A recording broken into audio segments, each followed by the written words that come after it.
Hello,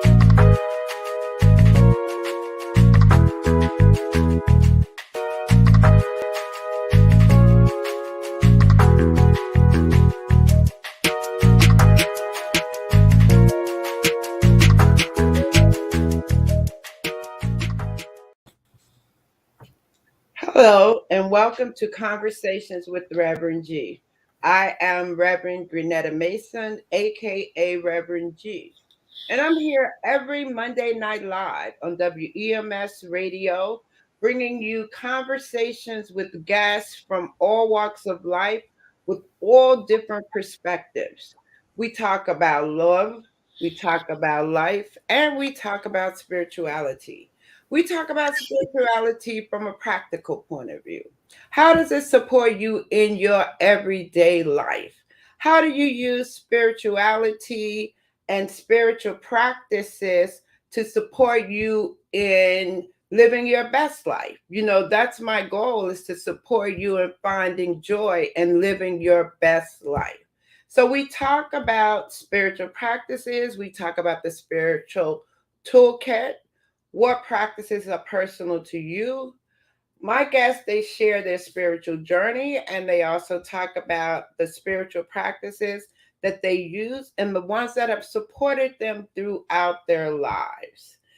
You can find me every day on Facebook as Reverend Grenetta Mason. I'm also on Instagram as Rev Grenetta, bringing you inspirational messages to support you throughout the week.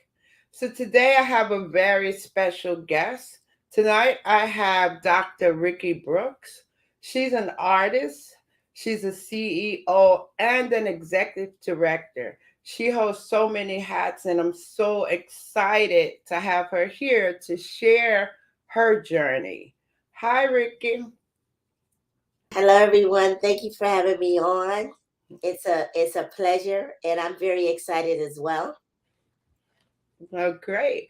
Well, I know that, as I think about it, I've known you for a long time, and I know that we've gone through so many different iterations of life, I'll call it, right? Because we've known each other for a long time. And as I was thinking about it, I think that as we have conversations, it's always in the context of like COVID, right? For me right now, because COVID has just played such a major impact on all of our lives. So it feels as though we had pre-COVID lives, right? During COVID lives, and now we're trying to move back to get to, it's going to be different, but post-COVID lives, right? So it's always interesting when we talk about our lives in from that perspective. So anyway, with all that said, introduce yourself to everybody, because I just gave you titles, right? You did. You gave me the titles and the accolades, and it's I do so much to that. I try not to let those titles be the definition of who I am, but I am those people. And I just thank God for giving me the accolades and letting me rise to the occasion. But there's another occasion, that I have to rise to constantly. Yes, COVID was here. COVID is here. And I think where I'm headed right now is past COVID. I decided I'm not going to try and be who I was prior to COVID or what I was doing prior to COVID. I'm going to simply just let God drive me, place me where I need to be during this post COVID. Because in my mind and in my spirit, I feel that COVID is never going to go away. And just with the whole temperament of where we are as a nation and as a global entity, there's so many other talents that I have and so many other things that I have to contribute to this world and to people. So with that said, I am still a part of theater. I am still a part of production. I just recently got back into my studio to just start just doing vocals, just and just being grateful and humble that I have a voice still. Mhm. Mhm. So I'm trying to define and navigate where that voice is going to take me from here on out. Mhm. Yeah, I do understand that because we get to, and it's an interesting way of thinking about, yes, COVID is here and how we navigate the next part post COVID because of so many different things we learned during and the different things that have happened over the past 2 years. Oh, so let's go back and talk about. I know you're passionate about supporting women and youth. Talk about some of the projects you've done and with women and youth. Well, of course, I'm the executive director for the Leading Women's Repertory Theater, and with that platform, I've hosted many productions of musical theater, Mm, which is my life, which is my heart, mhm, of the musical theater. And so I've made a platform for women to blossom in the theatrical production via dancer, via vocalist, actress. mhm, And so I produce quite a few theatrical productions. One of my uh, signature productions was Satin Dolls. mhm, And I kind of did that. I started that in Miami, but I came here to Georgia, to Atlanta, and I produced that over at the Georgia State, um, the Roswell Performing Arts Center, um, the Georgia World Congress Center, mhm, Georgia International Convention Center. So what I did is, and honestly, I don't know how I did it. mhm, It definitely was like God taking me there, because mhm, when I look back and see all the things, the theatrical productions that I did, I'm like, oh my gosh, mhm, it's scary, mhm, but I did allow women an opportunity um, to just be heard. And not mhm, only what were they performers, but they were speakers, they were motivational speakers, they mhm, were well-known ministers and authors of books. And mhm, so that was one of the things I did with women. But mhm, going back to the youth, mhm, um, oh my goodness, I must have put on just every major musical theater production that you can think mhm, of for youth, and mhm, giving them that opportunity to shine. And one of the reasons I did that mhm, was because the arts were taken out of the schools, the public schools. mhm, mhm. And so I'm like, well, I don't have a job. Okay. Mhm, mhm, And so I was led to, you know, pr- produce these plays and these musicals. mhm, And, it's just through the grace of God that I had the support of the community, parents. And once I started, parents were like, oh my God, I'm so happy that you're doing this. I've been looking for a place for my son to dance and mhm, my mhm, daughter to perform. And mhm, it wasn't just, they were very diverse theatrical productions.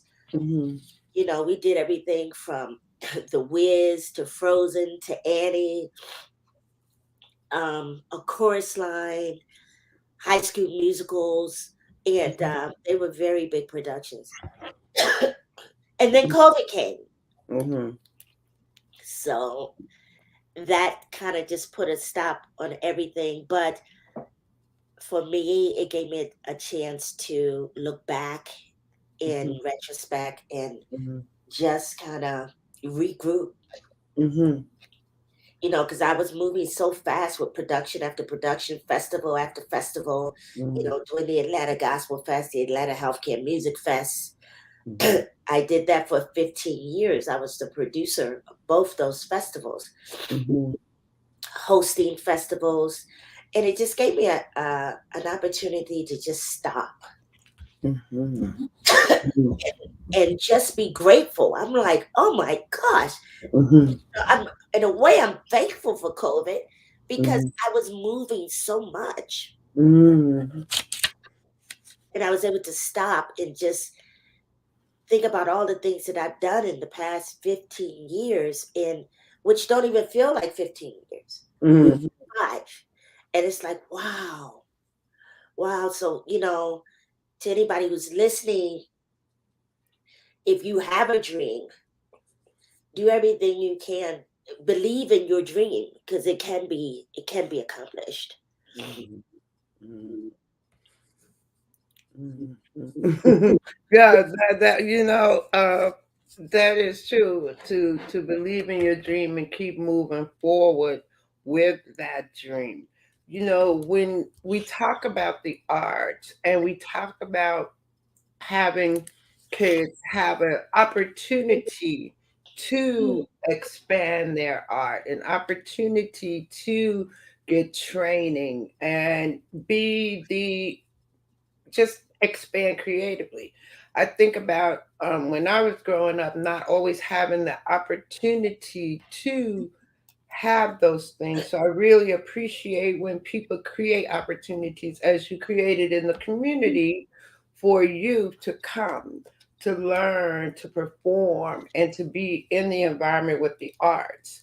And when we were in school, though, arts were in the school. We had the bands, we had the music, we had art, we had all of that. So now that that's taken out, you saw the difference. Can you talk about what you think that looks like now and how we can move forward? And are you seeing any differences in when there were arts, now that it's gone? Is everybody moving to like community based stuff, or can you see it coming back into the schools? Well, right now everything is moving into a digital Mm, platform. mhm. You think forever? I know we're not going to get away from digital, but okay, go ahead. I'm sorry. When you say it's moving to a digital platform, right? Go ahead. Well, artists are not really being created in the sense where they're created from raw talent. Um, and that's my personal opinion. I'm watching every day young kids with TikTok and Twitter. The Mm-hmm. artistic development of these artists are being developed via social media. And so no Mm-hmm. one's really going to school to, I'm not going to say no one, but there's a majority of folks who are developing their talent via social media. We have a lot of marketing experts via social media, but there's not a lot of the community theater. It's very selective. So we're, Mm-hmm. we are holding on to that nostalgia of the jazz singer. Who's a jazz singer now? I mean, I struggle to find a jazz concert. I struggle to find a real Anita Baker, Whitney Houston, Tina Marie type style singer. It's very different for our Mm-hmm. young people to find themselves and to be mentored. So you're mentored because this person was on, and for me it just feels so crazy because the young people just are not being able to really develop their talent. Their talent is based on what they see someone else do. It's not what they really have deep down in their soul. Mm-hmm. For example, church now is an online thing. Okay. Mm-hmm. Okay. That's how music is. Music is so online. I think our last, truly developed artists, female, I'm speaking, it's like the Beyoncé's, the Chris Browns that actually came out of a vocal type mentorship with someone else, with producers actually working with you in the aspect of they want your talent. They need your soul to Mm. develop this track. Mhm. Mhm. Mhm. So it's it's something that I'm keeping my eye on. You know, Mhm. it's very interesting to see. You know, I, cause I, I would say in the last half in 2021, I saw you start to get on social media, put your music out, and start to do that again. Have you been able to grasp and relate to the differences in how you will have to be, in order to get your music out and be in the market? Because I remember way back when I was doing it, it's wholly different now, right? right. Have you been able to grasp how you would function in this new social media digital world? Well, yes and no. The yes is to be yourself, and I think a lot of artists have gotten away from that because you got a lot of artists out here that I like, but Mhm. it's full of a lot of propaganda of this this superficial image. Mhm. So I think with my music and the few cuts that I have that I've had out and the listings in Billboard magazine, it back then an artist could be I could be Ricky, this who Ricky is, Mhm. and there were steps that you took to get to music. There are not a lot of kids going to music school anymore. I spoke to some artists, who's playing in the key of G. Mhm. Mhm. Mhm. It's all, just beats and sounds. And so they're not a lot of true collaborations Mhm. happening anymore with musicians and singers. And see, the thing about it's like if you were in the medical field, Mhm. okay, if you were in the medical field, you need your radiologist, Mhm. you need your neurologist, Mhm. you need your anesthesiologist, Mhm. you need your nurse, and you Mhm. need your doctor. Mhm. Today's industry is a one man thing, Mhm. and you need just studio, just some equipment. And you don't even really have to be able to, no one knows how talented you are unless you are out there. I remember when I was in New York with you back in the day, the way to get out of there, to get known is Mhm. I would have to go to the Blue Note and Mhm. go to Sweet Basil's, and I would have to sit in Mhm. and I would have to wait until they say, okay, come on. Mhm. They would say, okay, so we got Riki Brooks in the house. She's gonna sit in and do a number for us. And if I made the cut, I would get to do another song. Mhm. And that's how I made my way through doing the Broadway shows and um, getting with other producers and cutting my first record with and making Billboard magazine because there were those pieces needed, most and so it's It's a interesting. whole different industry now. It seems like it's a whole Yeah, different but world. it's like I'm open to it because we have to allow for change. Mhm.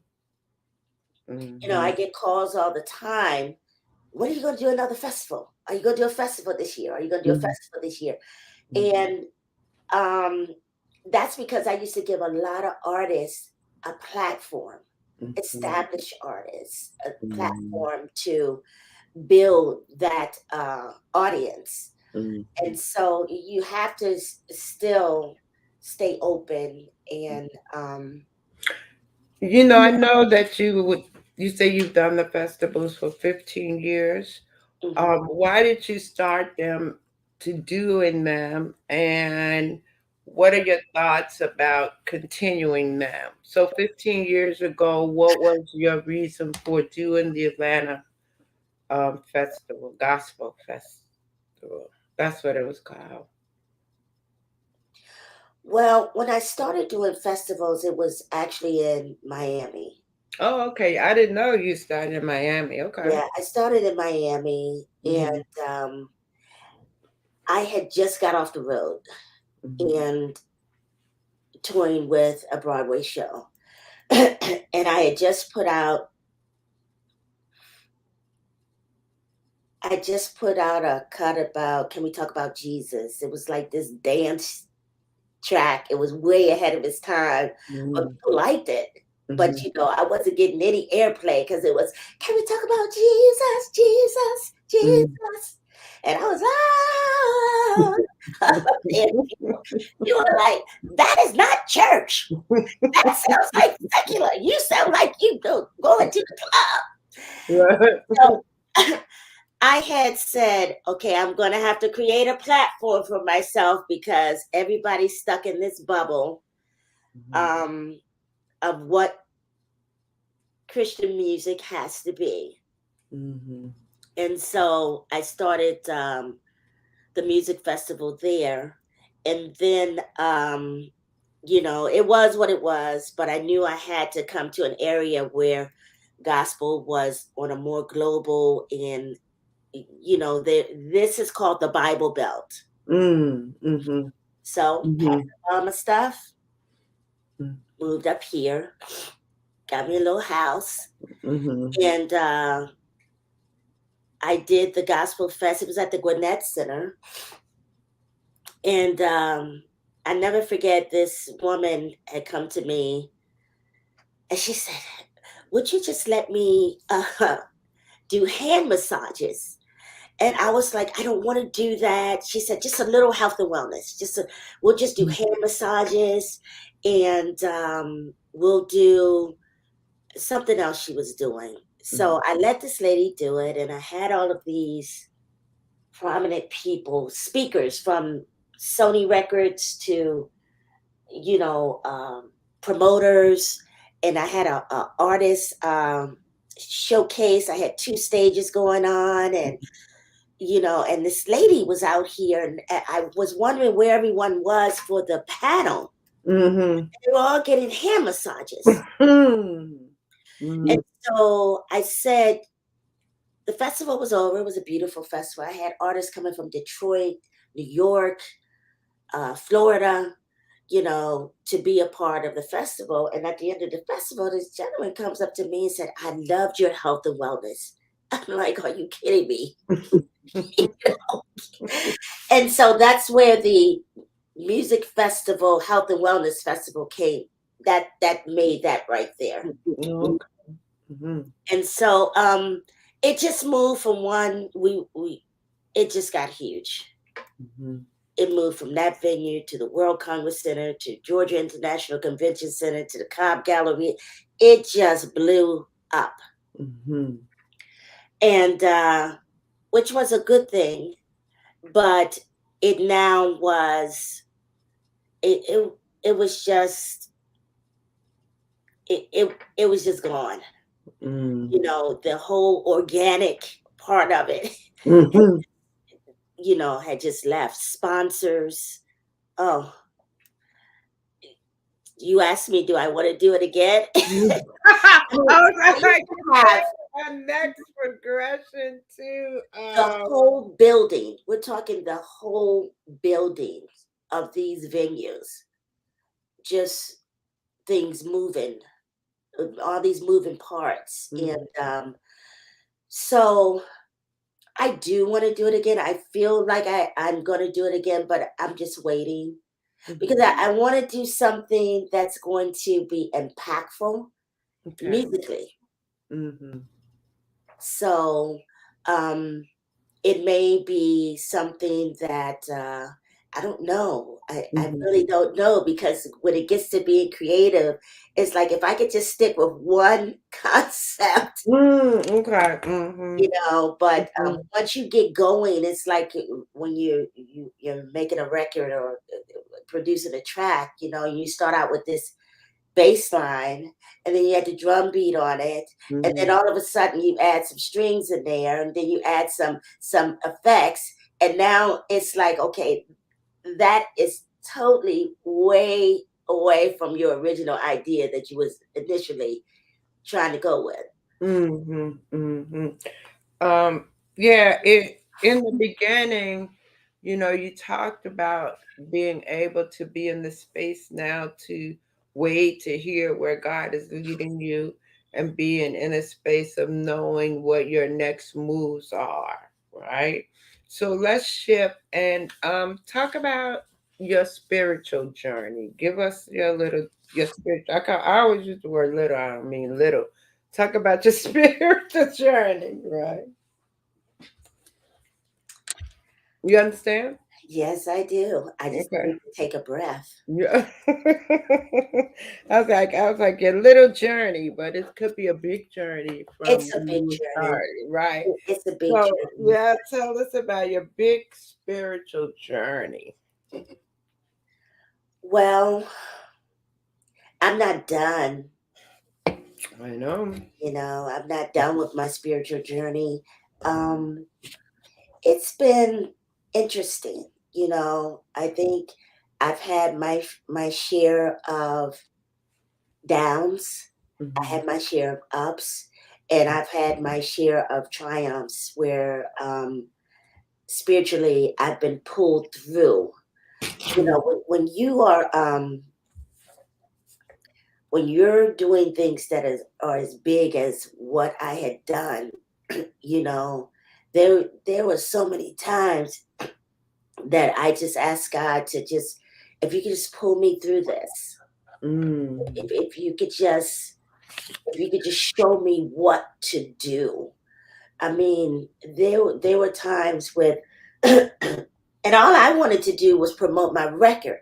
Mm. Mhm. But here I got big artists like Donnie McClurkin, Shirley Murdoch, um, just Shirley Caesar, and I'm like in a crossroad of servicing, and at this time, at this point, you have to humble yourself and Mm. wait on these people because that's what God has put in your lap.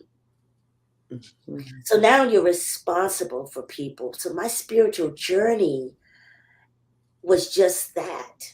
It was work. And through all of that, times when I would come home, I remember the festival would end and I would just cry. Mm. So tired. Mhm. And I The work. Mm-hmm. would just cry, Mm. because it's like I did all this for them and I didn't get anything, Mm. paying Mm-hmm. five figures to, just enduring the cost and the work of what it is to be a promoter and a Mm-hmm. producer. Mm-hmm. And so, with that said, and with COVID hitting, for me personally, God was able to tell me to take a breather, Mm. breathe, and rest on the word. Mhm, And that's mhm, exactly what I've been doing, mhm, just resting in His word, and He will tell me when I can move again. Because one thing about me is when I do get moving, mhm, there is no stopping. I'm there is no uh, limit to what I can do because mhm, I will get so confident and so built up with God in my spirit mhm, to that, you know, I can run for days.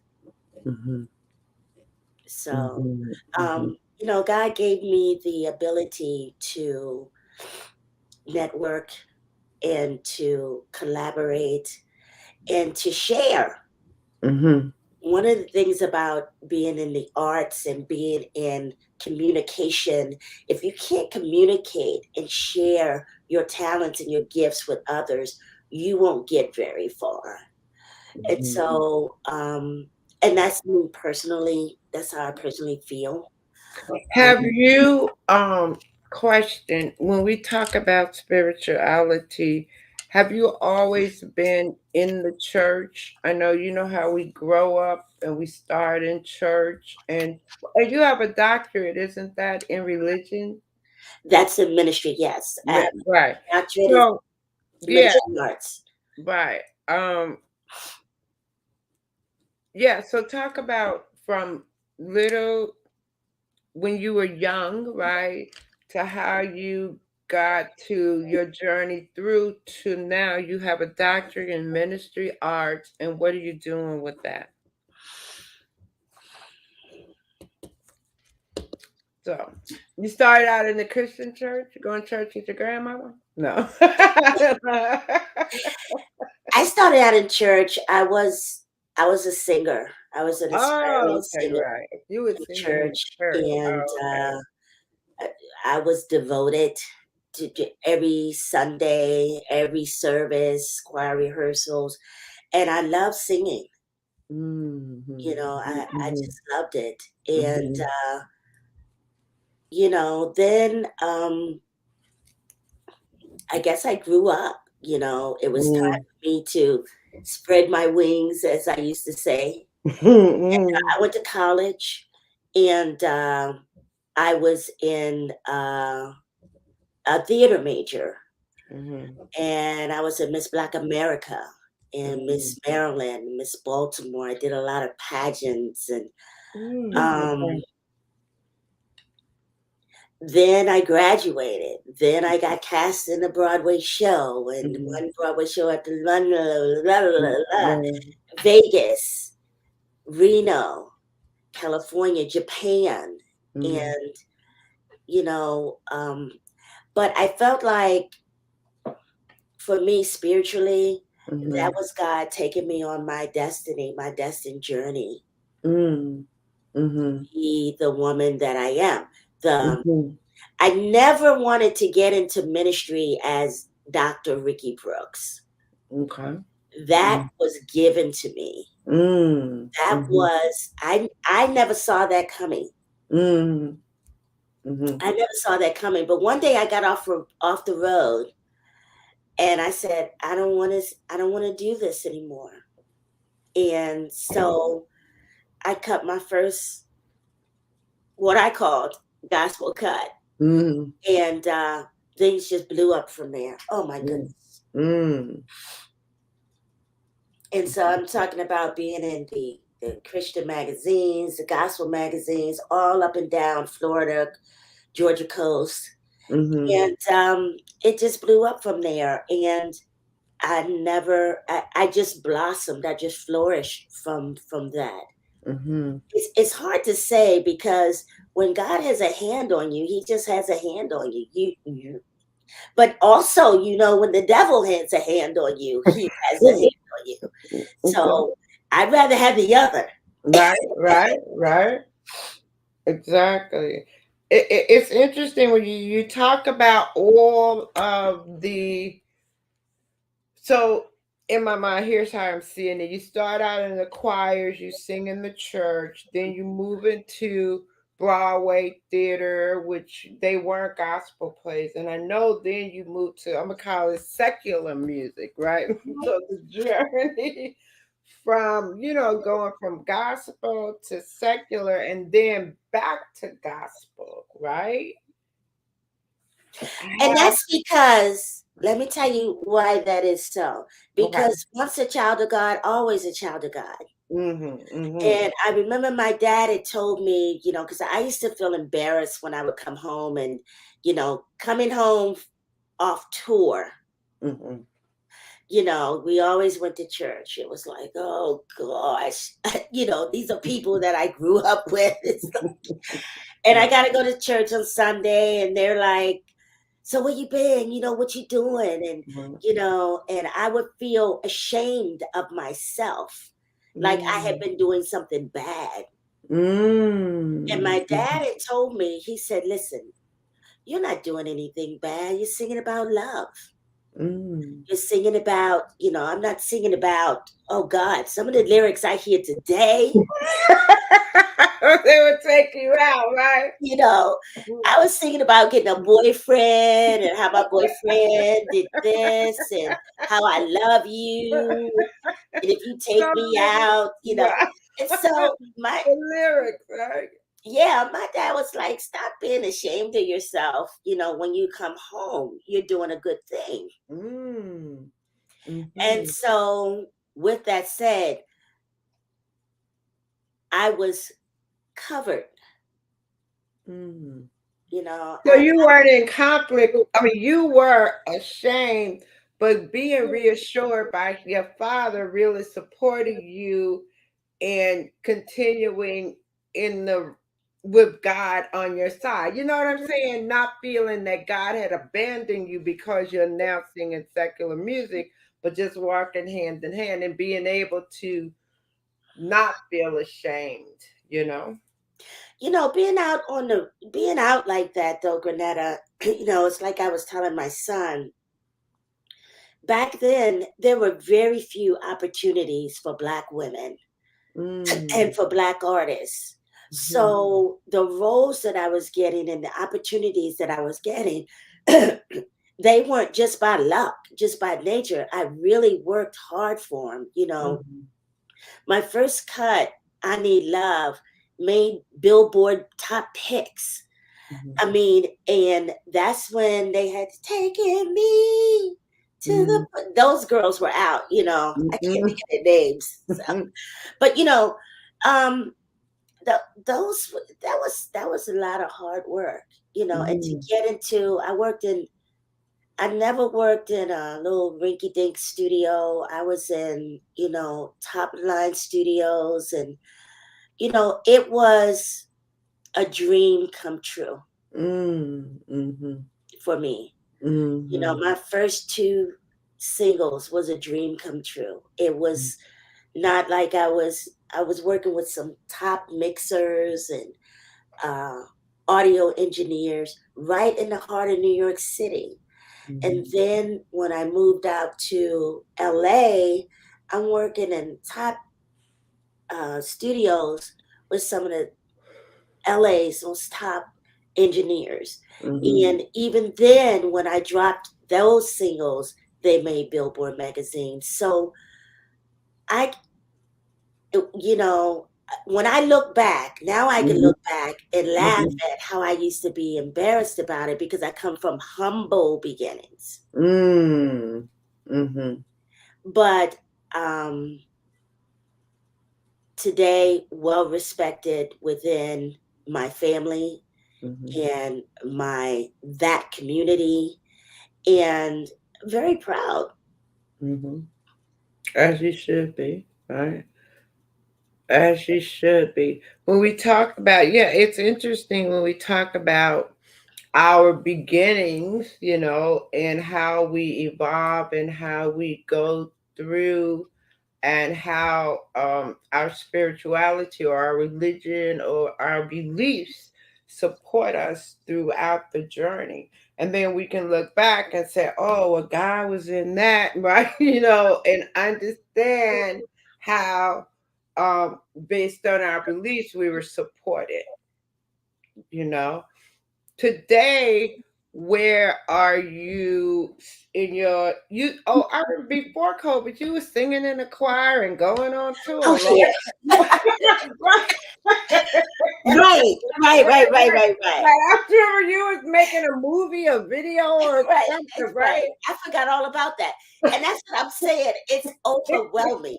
I've been doing so much pre-COVID to Right. that when COVID hit, I was like, whoa, how in the world? Where did I have the time to do that? Yeah. Plus, I was teaching music, Hmm. piano, voice, and I never sat down.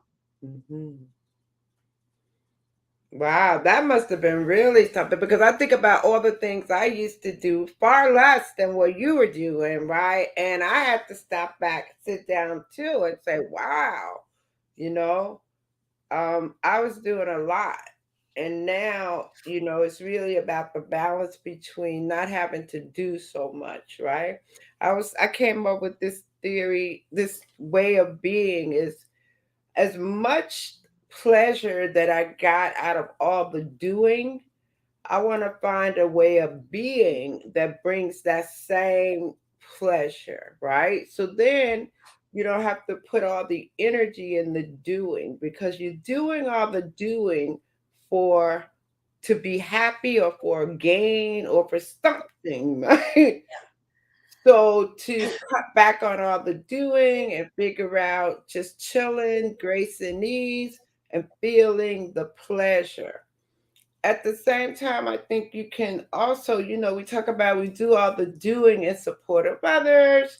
You can support them also without doing all the running and all the hustle. And I think for me, what I try to teach now is I always talk about grace and ease because I've learned over time after all that doing and all that running, it wasn't even necessary to do it that way.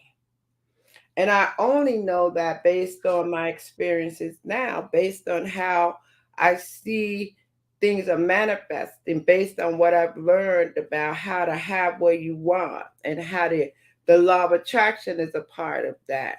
And so for me, the people that I mentor and that I coach, I talk about just being intentional. You don't have to do a whole lot, but we can get caught up in all the doing, and then we don't know until we stop. Like you were doing a million things because as I think about right, all the productions and all of that was a lot, and then you didn't realize until COVID just said, "Wait, stop." So now what would you say are your top spiritual practices? What do you use? When I talk about the spiritual toolkit, we all have our own personal spiritual practices that work for us. If we're stressed, we know what to do. If we need clarity, we know what to do. And each one of us, we have our own personal box. So what would you say are the top three practices that support you?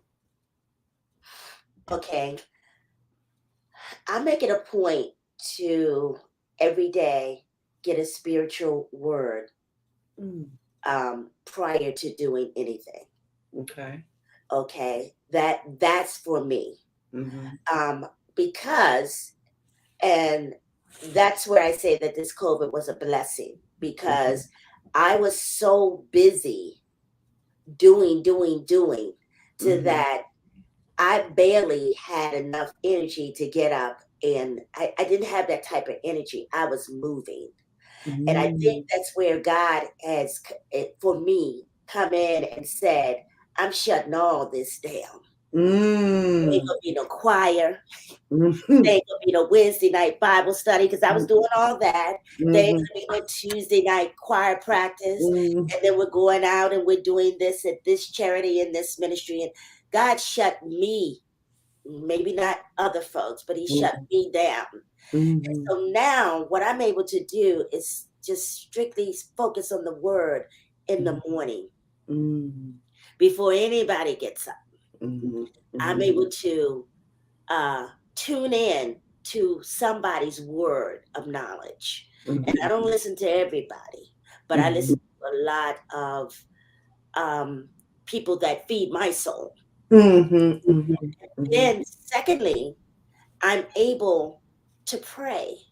mhm, I'm able to have a moment with God on a daily basis now. mhm, mhm, In spite of mhm, all the things that I had and who I was and what I was doing, and mhm, it was sexy, it was fun, it was like Dr. Riki Brooks. mhm, I'm able to have a word with God now, and I'm able to be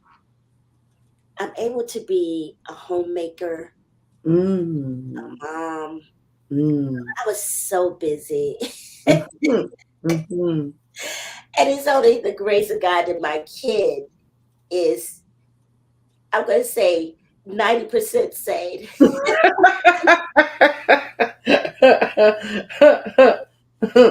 Mhm. um, Spiritually, that's where I am right now. I don't move. I don't move for no one, nobody, but unless I've like prayed on it. Mm.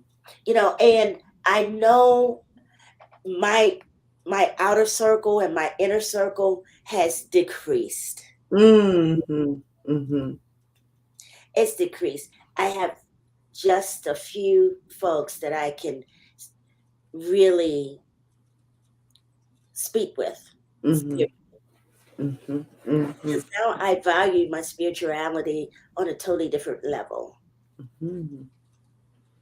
Mhm. It's like the most intimate, the most important part of who I am. And right now, it keeps me together. Mhm. Because I've gotten calls about, Riki, come out and sing here. Riki, will you come be a part of this? Will you come and be part of that? And right when COVID happened, I was calling people up, hey, look, when y'all get back together, I'm going to be in it. I'm going to do this. I'm going to do that. And Mhm. then all of a sudden, I felt the spirit just, whoa, says the girl. Mhm. This what you going to do. Mhm. Mhm. Mhm. So I Yeah. play tennis. Right. You play tennis now, right? That's Yeah. interesting that you play tennis now. That's really cool because during COVID, we picked up a lot of different things that we decided to do to support us, right? And going back to tennis is really good because you get in the full body work with that. Did it come back naturally to you from when you played before?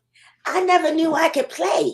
Oh. I did it. I never knew I could play tennis. It was just, you know, I got an email Mhm. to invite me to be on the tennis team. I was like, this must be a mistake. I can't play tennis. And so the lady called me and she said, yeah, well, you know, um, and she said, well, just come on out and we'll, see where you are. Mhm. And I went out and I played my butt off. I was like, oh my God, I can play. So I've been doing that ever since. I tried to, I used to dance all the time. I was always in Mhm. somebody's dance class or, Mhm. trying to keep that part of me together. Mhm. And just about a month ago, I went back to a dance class and, I haven't danced in like a year, Mhm. if not more. Mhm. And, I get into the studio and everybody's, Riki, where you been? Mhm. You haven't been around. And I did it. I was like, okay, well, I still got it. You still can do it. But I'm going back to the tennis court. Um, so I haven't done that. I haven't taught the arts. And I think I will. But, I was listening to Bishop Jakes Mhm. just the other day. Mhm. And those were seasons for Mm. me. Mhm. Those were great seasons. Mhm. There's so much more to me where I'm going to be a blessing to somebody, if not just myself. Mhm. Because, we go about this life doing, getting Mhm. recognition. And, we're not even blessing ourselves. Yeah, I We're know. running ourselves down to the Mhm. ground, Yeah. That's and the whole so self-care piece. Because earlier when you were talking about not taking care of yourself, it came to mind taking care of others. How do you take care of yourself, right? And with all the running, COVID gave you a moment to think about how am I taking care of myself? And now that you've had those moments around self-care, you wouldn't, I don't believe you'll do the running anymore, right? There will be projects, right? But I think you'll be more selective in what you're doing. I But think that eventually that project is going to show itself, Yeah. and I'm going to take it. Mm-hmm. But Mm-hmm. right now, the projects that I've done, I still own all those entities, the Atlanta Gospel Fest, Healthcare Music, Leading Women's Repertory Theater. They're all my brands. But Mm-hmm. I really think that something else is going to develop. I really want to, I like to work with an artist, Mm-hmm. the branding of an artist. But Artist development, you mean? artist development, Okay. I think I have a lot to offer in that area. Mm-hmm. I produced a couple artists, Mm-hmm. but I really want to find an artist that has that hunger and talent, Mm-hmm. and develop that. So I'm just waiting for Mm-hmm. that moment to, and I'll know when it comes because I'll Mm-hmm. call you, Granetta. I Mm-hmm. got it. It's here. This is the moment, right? So based on, I would say, as you look at your life, right, and your spiritual journey, spirituality, and all of that, um, how would you, if we were talking to young people, well, how would you suggest that they approach religion or spirituality? Because as I'm reading, now that we're going virtual, are the kids in the church anymore? Right? As we grew up in the church, we fellowshipped in the church. What's going on? And the people that come on and talk about the virtual, the youth didn't necessarily totally participate when we were virtual. Well, Uh, one of the things about this virtual thing is that, and I don't like it, is that the parents really should get involved more. Um, mm, if you want your kids to be spiritual, even the kids that I work with today, you have to speak spirit into them. mm, The artists that I were working with prior to COVID, you know, and I would, even though sometimes I couldn't go full blown in, because I could go there, go mm, full blown gospel, and but you have to speak that spirituality into kids, and you have to let them know, don't be afraid of the word of God, don't be afraid to call on God, mm, whatever mm, way that is. mhm, And my son said to me, Mom, I prayed today. mhm. I'm like, baby, you really should have prayed yesterday too. You really prayed because you got a interview with us Mm, doing film now, mhm, and mm, yeah, I prayed today. I thank God for that. Well, mhm, you should have prayed and thank God just for being here. mm, And I try and mhm, remind him that God is with you all the time. So if you're out here, and our young people, I grew up in church, so I grew up with a fear of God in my heart. mm. I did. I came from a stone cold Baptist beaten. I didn't want it. You had a fear in your heart. Yeah, and so when I went to church, after I left home and would come back, I would be like, let me check on my stockings. Are they too sheer? Is my Mm, dress too tight? mm, So for young people, I would tell them, don't be afraid to call on God, because God is there mhm, for you. mhm, mhm, And mhm, pray. mhm, There's no right or wrong on how you pray. Just pray. Just mhm, ask God to be with you mhm, and to guide you. And you will grow. You have to mature in the word. mhm, mhm. See, now you making me go, now you making Dr. Ricky come out. Right. No, no, no. And that's the whole idea, is you to know, support people in their spiritual growth, to support people. Then that's always the conversation about spirituality, an open conversation, a conversation that makes it real. How does it support you day by day, moment by moment? And that's what it's really about, being able to share the moments where spiritual practice supported you. Talk about throughout your life how your connection to God has been key in your success. And to share with people how spirituality has been a part of your life. That's what the conversations are about. And each person, we all have a different story. We all have a different spiritual journey. We all have different spiritual practices that support us throughout.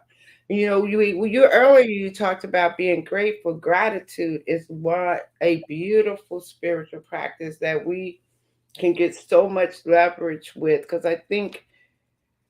I always think, oh, if I'm in one of those down moods where my thoughts aren't positive, I could quickly switch to being grateful. And there's a shift energetically in everything that goes on. So I thank you for sharing with us today and talking to us about your story and your life and how spirituality has played a role in supporting you to where you are now. Thank you for having me on. I really love what you're doing. It will bless someone. I know you're blessing others with your podcast, and um, hey, it's all good, Reverend G. Well, You're my thank you. friend. You've been a mentor and a true role model. So congratulations and thank you. Thank you for joining me, and I totally be in touch. Okay, Love ya. love you. Bye. Thank you for joining me tonight on Conversations with Reverend G. And you can find me here every Monday night from 8 p.m. to 9 p.m. live, WEMS Radio. We're live on Facebook and on YouTube. I'd like to leave you with a thought of, are you living your best life? What things can you do to support you in living your best life and finding joy? I will see you next week, but you can find me every day on Facebook as Reverend Grenetta Mason and on Instagram as Rev Grenetta. I will see you next week. Have a wonderful week.